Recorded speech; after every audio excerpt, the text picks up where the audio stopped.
Welcome back guys, Slybacon here, bringing you some more StarCraft 2 action.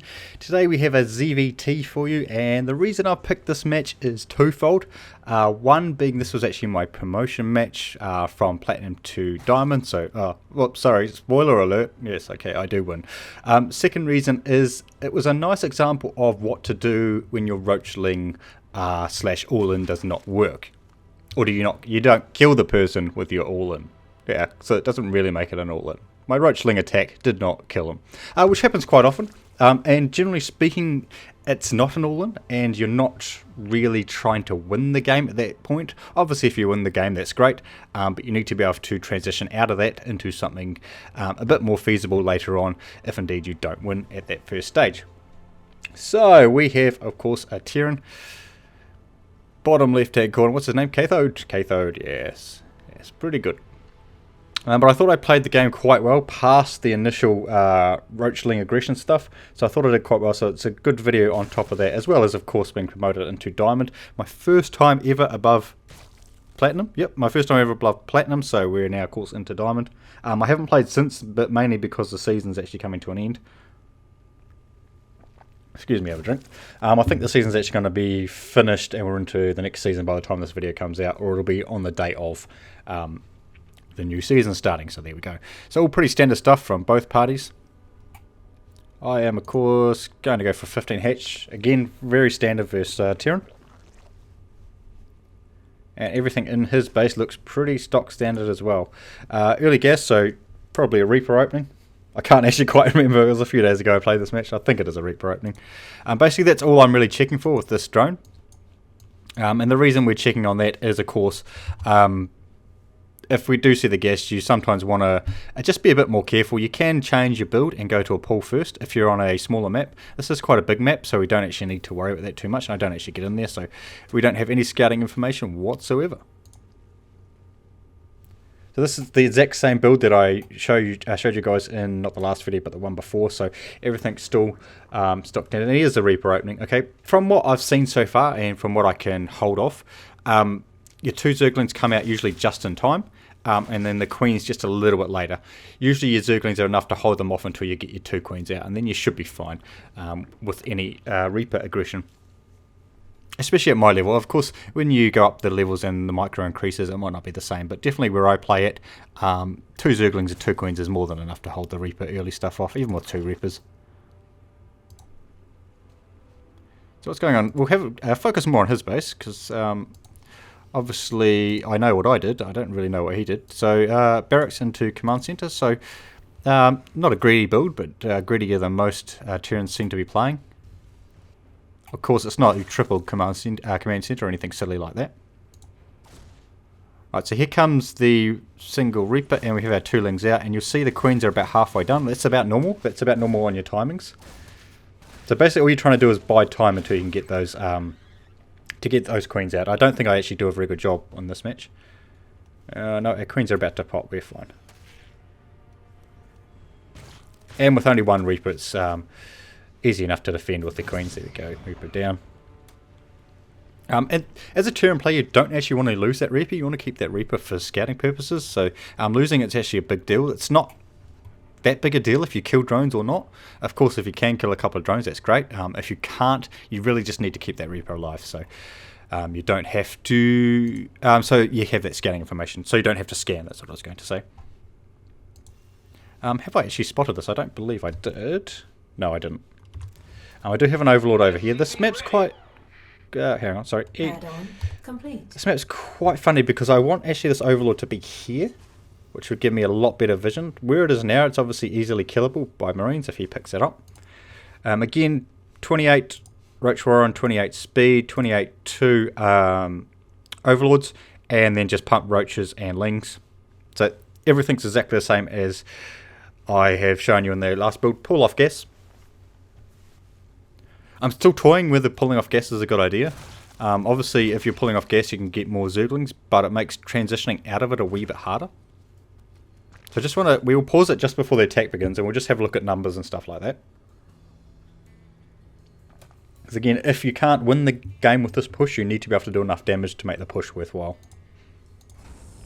And seeing this, when do I see it? I think I see it pretty soon. Seeing this is actually a good indication that this push is actually going to do some damage. I see it right there. Generally speaking, if I see them expanding, I'm like, yes, okay, I'm going to do damage. I'm going to do a lot of damage. If I don't see them expanding, that makes it a lot harder for me to attack. Right, whoa. Pause. Scouting with this first ling just to see what's up here. I can see he hasn't got his bunker down in time. That's what I want. So we have 8 roaches, 23 lings versus 8 marines and 1 tank. Now the 1 tank is going to come into play. And I believe the 1 tank is actually going to be what ends up allowing him to hold this. Tanks are so good against this. Widow Mines not so much because you can kind of just tank the few hits. So as you can see, even at this stage we do actually have a drone lead. And ideally we want to break in here, but with this tank here going to be hitting this line, it's not looking very likely. I believe like this, I don't know if this won him or allowed him to stay in the game at this stage. Of course it did, because he's blocking off the ramp with his SCVs, but he's also losing a lot of SCVs to the tank fire. Not so much to the lings, to the tank fire, so he's causing a lot of damage to himself. So as you can see here, we are actually 22 drones versus 13 SCVs, so we now have an economic lead. We're actually continuing to pump lings, which is not the best idea. We've seen the tank. We know that we can't really run up there with the Zerglings. And I believe that's where I stopped producing Zerglings, because I kind of figured out, well, I can't actually get up there. Now it's at this point you need to decide exactly how you want to transition. Do you want to go into lings, or do you want to go into the roach play? I personally prefer the roach play, the roach hydra stuff. That's how I like to play all 3 matchups, so that's really where I go.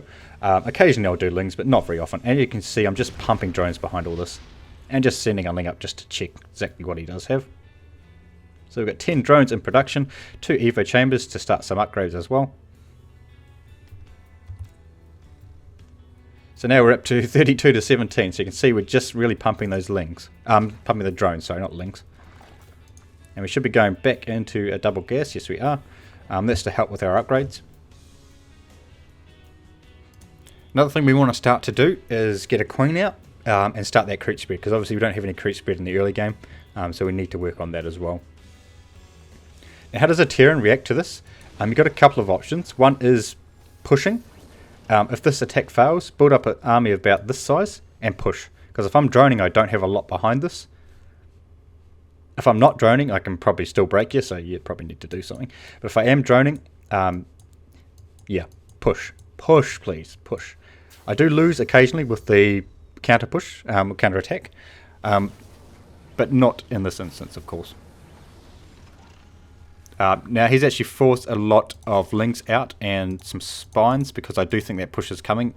It's not, as we know, but that's what I thought at the time. So it's a few mind games. So he's actually done damage indirectly, because I'm not producing drones with those, obviously.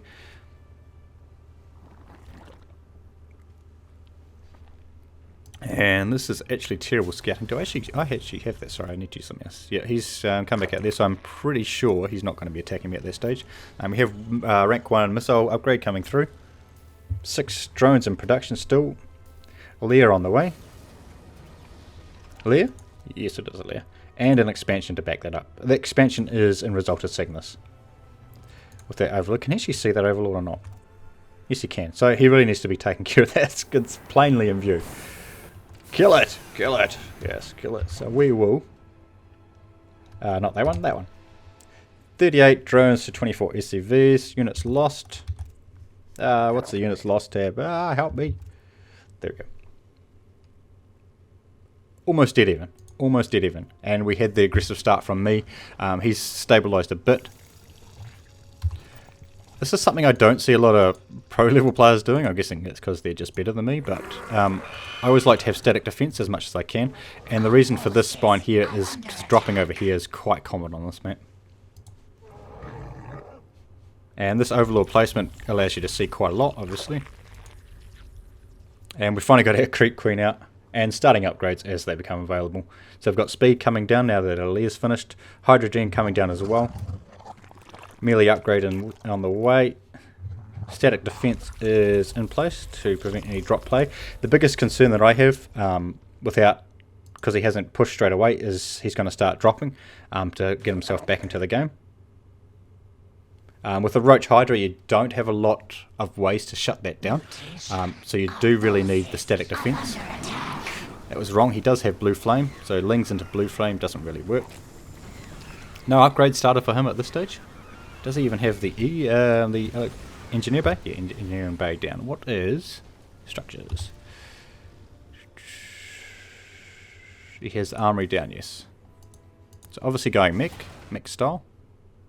Which Roach Hydra deals with quite well, depending on their tank numbers. If they get a lot of tanks, not so much. Actually terrible, until you get some Vipers out. Vipers are a unit that I'm trying to use more and more. Because they do take a wee bit of practice to get used to, and you'll see why later, why I need the practice. How are our injects going? Not very good. Not very good. I'm going to say a lot of that's to do with the initial aggression and probably just falling off a wee bit when that stuff was happening. Now we have +2 missiles on the way, plus we have groove spines. And we're also getting static defense at our third location here. So the game kind of stabilised at this stage. He's almost mined out in his main. We're about the same stage, so we're about the same. Not too bad. But of course I have my third up and running. He does not. +3 armour on the way. That word carapace on the way as well, which is your speed upgrade for your overlords. I do see those Italians sitting there, do I? Yes, I do. Well, I see one of them. So now we're at the point where we have an upgrade advantage. And we need to kind of keep that. You'll see, if I remember rightly, we do go into Hive Tech quite quickly. And one of the main reasons for that, of course, is to get that upgrade. And, of course, to get our Vipers up. I've been, in the past, going this style. I've kind of got to a point where I've maxed out on Roach Hydra with no Viper support, and then your army just gets destroyed. So I'm really trying to get those Vipers out before I'm maxed. And I'm trying to do this, it's basically the same style, even versus Protoss, or not so much versus Zergs. I'm kind of just doing Roach Ling versus Zerg. Versus Protoss, you can either go with the Vipers, or you can go with Corruptors, depending on if you want to put that Spire down or not. I'm kind of leaning more towards Vipers at this stage. We've got some nice saturation going on at our main, thank you. Thank God. Our main is a bit undersaturated, but we don't have a lot of minerals there anyway, so it's not that big a deal. Crit spread is pretty terrible, but something we need to work on, I guess. Injecting is pretty terrible as well. So he's up to 1-1. Our 2-1 is just about finished, soon to be 2-2. Really, with this composition, what you want to get is 3-3 with Viper support, then move out. That's ideally what I'm aiming for every match. And we have our Hive on the way.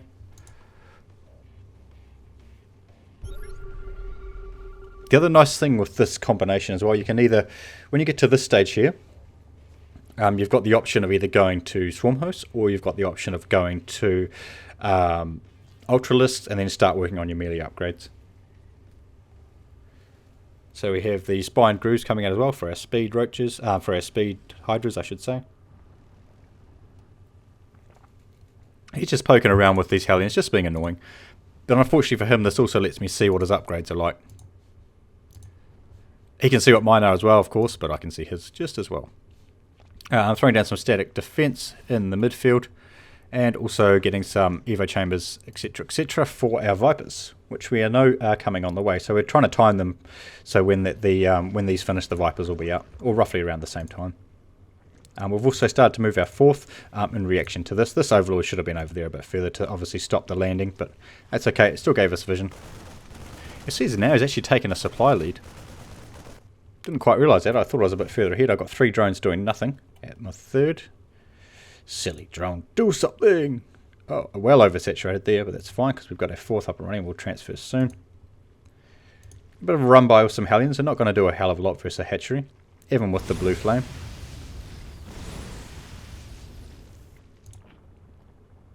And the sizable Roach Hydra Force just moving on up.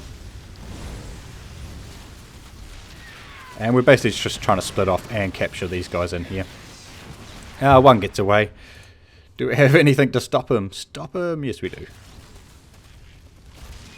Right, so now we have 3-3 on the way. He has just started 2-2.